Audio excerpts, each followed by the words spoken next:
so pan no pan la ya tao mấy chèr chi an thin na thin khoi lang ani a so khoi lang so du thu han sam tamai mai ula ami kan kho level hian sarkar India sarkar hian thona tum hun atana han rot niam ta set lang hi anum don mange o katitrina wang chia te sa zep te le chen zo te liam pui te alang phang te ruak dona anum ngot tang voin ni chu sang ai hi aman lai nun ahun kal to te a chui ki ne wa chui let ne wa alung aleng em maya a khovel hun man dan kha re thei na te har sat na te lirin wang lai hun no pan thei rol that lai hun kha mang chau a pathian khongai na zara voini theng hian re thei tak le har sa tak tung chi in alai ve tok toka ala sil ve tok toka la feng ve tok tok zela voini a chian ahun ton ang hi mitam tak hian tlangwal pui a thalai pui te hian tong ve in a har sat na ang hi har sat na nei ve se chuan beidong mual mani le mani in ti lumin an liam tong e yang chutiang ang har sat na le re om na te a khisel lo na le por som na te chu tok thin ma se lim takin ti me ang be sei na nen malam hun eng tik ni a emo chuan kala chu ti ve ang ti in kala nuam ve ang ti in du thu sam na nen be sei na sang tak nen ala nung ve trek a ala dam ve zela chu ama thei na le engo bo pi po ani lofa pathianin alai na ta pathianin amangaya pathianin akal san ngai lowa pathianin aveng na pui rang beidon chang rulna a thinlung na a ta zoi chang nei thin ma sela he chang a khiang te hi pathian hian atha tham ngai lowa pathianin akal san ngai lowa ap chu a pathian pi le pu te anu le pa te pathian chuan voini theng hian beidong tak le har chat tak chung le khovel kheum ting ngoi chung le dam po thak le lo chang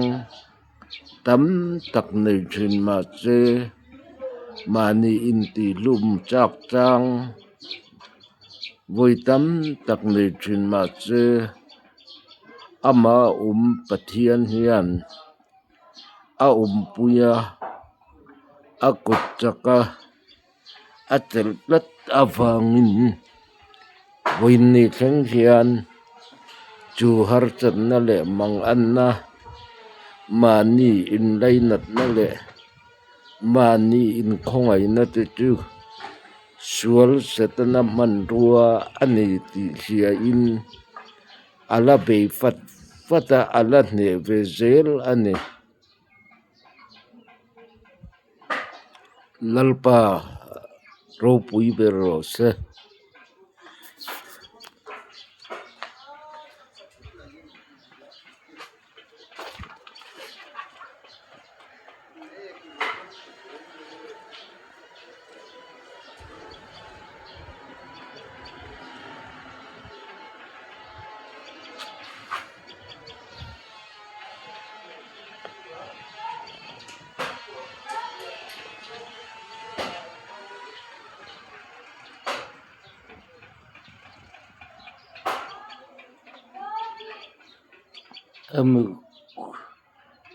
khôi trang mong ruom hi khôi lùi ania lùi aluang tha ani ta hian chuan hemi khôi trang let liama hian sesi le liam pui khua a boka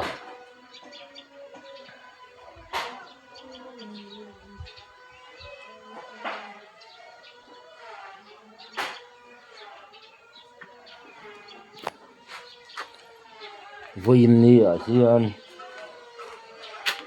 zorama ka thalai pui te kan fuya kan ta ve du khang lan tu eng ma ni lo ma ila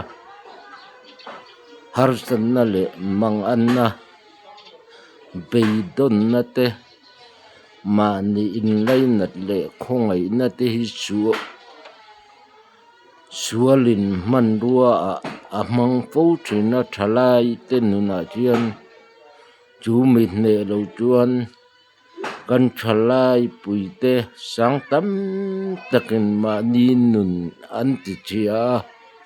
mual an niam to a voin nia chutiang anga setanana ala ne lo ti meyang avor top ala thentir lo beidon na fang emo mani in khongai na fang emo a ru lowat lut ta te ru lowat la mek boral na lam tuang zo mek te voin nia hian pathian in amangai chewa pathian in alaina tin a khongai em chewa in ta na fapai su khita ape chewa chu fapai su khita chu in lungai na te in mang an na te in har sat na te in cheom na te in cha na te in re thei na te in lom na te eng kim ama ne na then turin eng lai po in i ko e phak le i ban phaka a renga ni ti sia in ka thalai pui nula tangwal te sual phura mek te boral na lam tuang zo mek atop la theng lo te ko kira in thei na tu le chan tam in ni thei na turin sang a khiang te hian in tan pathian ne na thei top chu in adil pui chawa atong thai pui thun chau atong thai pui don chau ani ti sia ula lo bei dong lo ula lo tuar fan ula lalpan ala khai chuakin ala chan chuak leang chau in tan fan nei na ni ala her chuati le mong ti ringam turin ka thalai pui nula tangwal zoram dung le wang khovel mun tranga zo na thak te kan cha du chawa lalpa ne na lo hoi le ro lalpa ne na lo ki ro ti in kan so mol chawa ni voin ni ka video siam toi te lalpan athil ti theina aro puina puan chuana man rua atana mal so min khiak thi ro che amen.